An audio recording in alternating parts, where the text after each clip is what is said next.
নমস্কার, your internet school চ্যানেলে তোমাদের সকলকে স্বাগত। তো আজকে আমরা ক্লাস 7-এর Ray and Martin question bank অনুসারে মডেল সেট 19-এর কোশ্চেন অ্যান্সারগুলো সলভেশন করব। তো দেরি না করে চলো ভিডিওটা শুরু করা যাক। তো প্রথমে বলেছে 1 25 টাকার 8% টু ড্যাশ টাকা। Option A 1, option B 2, option C 3, option D 4। তাহলে 25 × 8/100 টাকা, তাহলে সেখান থেকে লিখতে পারি হচ্ছে 2 টাকা। তাহলে অপশান বি হবে আমার কারেক্ট। 1/2 9:15 অনুপাতটির লঘিষ্ঠ আকার হলো option A 5:3, option B 1:4, option C 3:7, option D 3:5। তাহলে 9:15 লঘিষ্ঠ আকার মানে ছোট আকারটা লিখতে বলেছে। তাহলে 9:15কে যদি আমি 3 দিয়ে ভাগ করি তা পাবো হচ্ছে 3:5। তাহলে অপশান ডি হবে আমার কারেক্ট। 1/3 2:5, 7:8, 3:4 এর মিশ্র অনুপাত হবে option A 21:20, option B 21:80, option C 80:21, option D 21:22। তাহলে 2:5, 7:8, 3:4 এর মিশ্র অনুপাত হবে 2 × 7 × 3 5 × 8:4। তাহলে সেখান থেকে লিখতে পারি 42:160। তাহলে সেখান থেকে লিখতে পারি 21:80। তাহলে অপশান বি হবে আমার কারেক্ট। 1/4 শূন্যস্থান পূরণ করো। কোনো অনুপাতের পূর্বপদ ও উত্তরপদ সমান হলে অনুপাতটিকে ড্যাশ বলে। উত্তরটা হবে সাম্যানুপাত। তারপর 1/5 3:5 ও 6:7 এর মিশ্র অনুপাত হবে A 18:35, option B 18:7, option C 18:11, option D 11:18। তাহলে 3:5 ও 6:7 এর আমি পূর্বপদগুলোর গুণফল উত্তরপদগুলোর গুণফল করব। তাহলে সেখান থেকে পাচ্ছি হচ্ছে 3 × 6 = 7। তাহলে সেখান থেকে লিখতে পারি হচ্ছে 18:35। তাহলে অপশান এ হবে আমার কারেক্ট। তারপর 1/6 x⁴y এর মান হলো option A 0, option B x, option C y, option D 1। x⁴y = কি লিখতে পারি 1 × y। 1 কেন হলো না, কোনো সংখ্যার মাথায় যদি 0 হয় তাহলে তার মান হয় 1, সেই অনুসারে হলো 1। তাহলে 1 × y, তাহলে সেখান থেকে লিখতে পারি y। তাহলে অপশান সি হবে আমার কারেক্ট। 1/7 a⁻−1 = 1/a হওয়ার শর্তটি লেখো। a⁻−1 = 1/a এটি তখনই সম্ভব যখন a এর মান 0 হবে না। তাহলে অতএব অ্যান্সারটা হবে হচ্ছে a ≠ 0। 1/8 সত্য বা মিথ্যা লেখো। পূর্ণ সংখ্যার বিয়োগ বিনিময় নিয়ম মেনে চলে, এটা হবে মিথ্যা।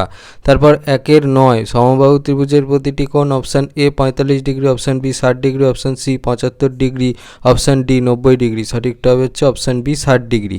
তারপর 2-1 বলেছে দুটি শরবতে সিরাপ ও জলের অনুপাত 2:5 ও 6:10 কোনটি বেশি মিষ্টি।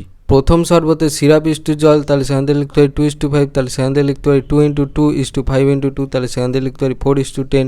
তাহলে দ্বিতীয় শরবতে সিরাপ জল হচ্ছে 6:10।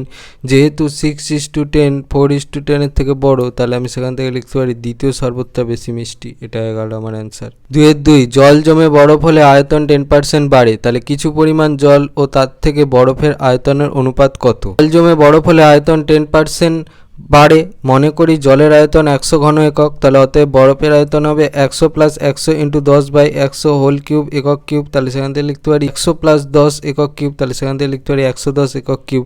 অতএব কিছু পরিমাণ জল ও তার থেকে বরফের আয়তনের অনুপাত হবে 100:110। তাহলে সেখান থেকে লিখতে পারি 10:11। এটা হয়ে গেল আমার অ্যান্সার। 2-3 একটি চাকা 55 বার ঘুরে 77 মিটার পথ যায়, তবে 98 মিটার পথ যেতে ওই চাকা কতবার ঘুরবে। এর ভাষায় সমস্যাটি হলো অতিক্রান্ত পথ মিটার আর চাকার ঘূর্ণন। অতিক্রান্ত পথ হচ্ছে 77, চাকার ঘূর্ণন 55, অতিক্রান্ত পথ হচ্ছে 98, তাহলে চাকার ঘূর্ণন হোয়াট। একটি চাকা 77 মিটার যেতে ঘোরে 55 বার, চাকাটি 1 মিটার যেতে ঘোরে 55/77 বার, চাকাটি 98 মিটার যেতে ঘোরে হচ্ছে 55/77 × 98 বার হচ্ছে 70 বার। 98 মিটার যেতে চাকাটি 70 বার ঘুরবে। এটা হয়ে গেল আমার অ্যান্সার। 2-4 একটি খাতার দাম 6.50 টাকা হলে 15টি খাতার দাম কত হবে। গণিতের ভাষায় সমস্যাটি হলো খাতার সংখ্যাটি আর খাতার দাম টাকা। খাতার সংখ্যা 1, খাতার দাম 6.50, খাতার সংখ্যা 15, খাতার দাম স্টার। তাহলে খাতার সংখ্যা দামের মধ্যে সরল সম্পর্ক বর্তমান। তাহলে সেখান থেকে লিখতে পারি 1:15 6.50 স্টার। তাহলে সেখান থেকে লিখতে পারি 1/15 = 6.50 / স্টার। তাহলে সেখান থেকে লিখতে পারি স্টার = 6.50 × 15। তাহলে সেখান থেকে লিখতে পারি স্টার = 6 50 ইন্টু 15 ডিভাইডেড বাই 100, তাহলে দশমিকটা তোলার জন্য নিচে 100 দিয়ে ভাগ করেছি, তাহলে সেখান থেকে লিখতে পারি 195 ডিভাইডেড বাই 2, তাহলে সেখান থেকে লিখতে পারি হচ্ছে 97.5 বা 97.50 টাকা স্টার ইজ ইকুয়াল টু, তাহলে 15টি খাতার দাম হচ্ছে 97.50 টাকা। এটা হয়ে গেল আমার অ্যান্সার। এর এক যোগ করো 3a plus B, 2a plus 4b, 5a minus B. অনুসারে অঙ্কটা লিখে নিলাম, তাহলে সেখান থেকে লিখতে হয় 3a plus B plus 2a plus 4b plus 5a minus B, তাহলে সেখান থেকে লিখতে হয় 10a প্লাস 4b। এটা হয়ে গেল আমার অ্যান্সার। 3-2 বিয়োগ করো -3m square plus 2m plus 2 থেকে m স্কোয়ার মাইনাস 2। অনুসারে অঙ্কটা লিখে নিলাম, তাহলে সেখান থেকে লিখতে পারি -3m square plus 2m plus 2 minus m square plus 2, তাহলে সেখান থেকে লিখতে পারি -4m square plus 2m plus 4। এটা হয়ে গেল আমার answer.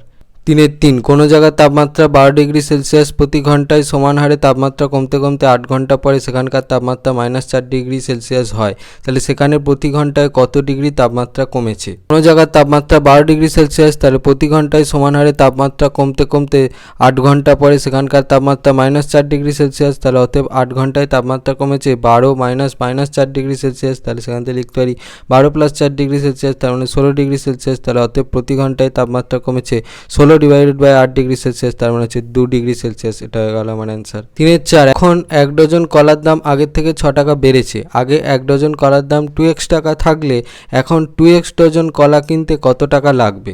1 dozen is equal to 12টি, তাহলে 12টি কলার দাম আগে ছিল 2x টাকা, তাহলে এখন কলার দাম হলো হচ্ছে 2x প্লাস 6 টাকা, তাহলে অতএব এখন 2x ডজন কলা কিনতে লাগবে হচ্ছে 2x ইন্টু 2x প্লাস 6 টাকা। এটা হয়ে গেল আমার অ্যান্সার। 3-5 সরল করো a into B minus C minus B into C minus A minus C into A minus B.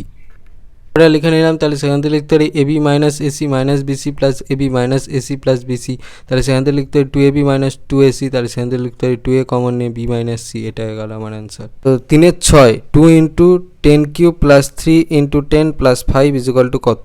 লিখে নিলাম, তাহলে সেখান থেকে লিখতে পারি 2 ইন্টু 1000 প্লাস 3 ইন্টু 10 প্লাস 5, তাহলে সেখান থেকে লিখতে পারি 2000 প্লাস 30 প্লাস 5, তাহলে সেখান থেকে লিখতে পারি 2035। এটা হয়ে গেল আমার অ্যান্সার।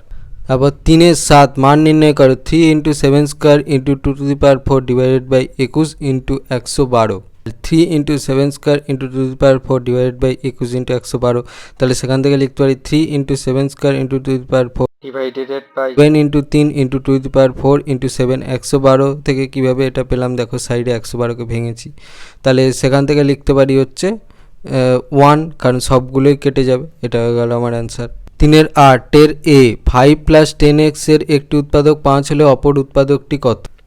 তাহলে প্রশ্ন অনুসারে অঙ্কটা লিখে নিলাম, তাহলে সেখান থেকে লিখতে পারি কমন নিলে 1 + 2x, তাহলে একটি উৎপাদক 5 হলে অপর উৎপাদকটা হবে 1 + 2x। এটা হয়ে গেল আমার অ্যান্সার। 3-8 এর b x = -3 হলে x³ - 1 এর মান কত। x = -3 মান বসিয়ে পাই, তাহলে কিউব -1 এ x এর মান বসালাম, তাহলে -3 এর কিউব -1, তাহলে সেখান থেকে লিখতে পারি -27 -1, তাহলে সেখান থেকে লিখতে পারি -28। এটা হয়ে গেল আমার অ্যান্সার। এর এক স্কেল ও পেন্সিল কম্পাসের সাহায্যে 30 ডিগ্রি বা 60 ডিগ্রি কোণ আঁকো। ডিগ্রি কোণ আঁকার জন্য প্রথমে আমি বিসি সরলরেখাংশের উপর 60 ডিগ্রি কোণ এঁকে নেবো, তারপর সেই 60 ডিগ্রি কোণটাকে অর্ধেকের বেশি মাপ নিয়ে সমদ্বিখণ্ডিত করলে আমি 30 ডিগ্রি পেয়ে যাব। তাহলে সেখান থেকে লিখেছি কোণ ডিবিসি = 30 ডিগ্রি আর কোণ এবিসি = 60 ডিগ্রি। এটা হয়ে গেল আমার অ্যান্সার। 60 ডিগ্রি কোণটা পাবো হচ্ছে বিসি সরলরেখাংশের উপরে আমি 60 ডিগ্রি আঁকবো, তাহলে সেখান থেকে পেয়ে যাবো 60 ডিগ্রি, তাহলে অতএব কোণ এবিসি = 60 ডিগ্রি। এটা হয়ে গেল আমার অ্যান্সার। হচ্ছে 4-2 স্কেল ও পেন্সিল কম্পাসের সাহায্যে 105 ডিগ্রি কোণ অঙ্কন করো। বিসি সরলরেখাংশের উপরে আমি 90 ডিগ্রি কোণ এঁকে নেবো, তারপর সেই 90 ডিগ্রি কোণ আর 120 ডিগ্রি কোণের মাঝে পাবো হচ্ছে 30 ডিগ্রির গ্যাপ। 30 ডিগ্রির গ্যাপটাকে যদি আমি সমদ্বিখণ্ডিত করি তাহলে পাবো 15, তাহলে 15 + 90 তার মানে হচ্ছে 105, তার মানে সেখান থেকে লিখতে পারি কোণ এবিসি = 90 ডিগ্রি আর কোণ ডিবিসি = 105 ডিগ্রি। এটা হয়ে গেল আমার অ্যান্সার। এই ভিডিওটা ভালো লেগে থাকে তাহলে ভিডিওটাকে অবশ্যই লাইক করে দিও এবং আমাদের চ্যানেলটাকে অবশ্যই সাবস্ক্রাইব করে দিও। এই ধরনের ভিডিওর নোটিফিকেশান চটজলদি পেতে হলে আমাদের চ্যানেলটাকে সাবস্ক্রাইব করার পাশাপাশি পাশে থাকা বেল আইকনে গিয়ে অবশ্যই ক্লিক করে দাও, যাতে করে ভিডিও আপলোড হওয়ার সাথে সাথে তোমরা তার নোটিফিকেশান পেয়ে যাও। আর দেখবে এই ভিডিও ডিসক্রিপশানে আমাদের টেলিগ্রাম এবং হোয়াটসঅ্যাপ চ্যানেলের লিঙ্ক দেওয়া আছে, সেখানে তোমরা জয়েন হলে এই সমস্ত কোশ্চেন অ্যান্সার সলভেশনের পিডিএফ এবং বিভিন্ন সাজেশানের ফ্রি পিডিএফগুলো কালেকশান করে নিতে পারবে। তো আজকের মতো ভিডিওটা এই পর্যন্তই, দেখা হচ্ছে পরবর্তী ভিডিওতে।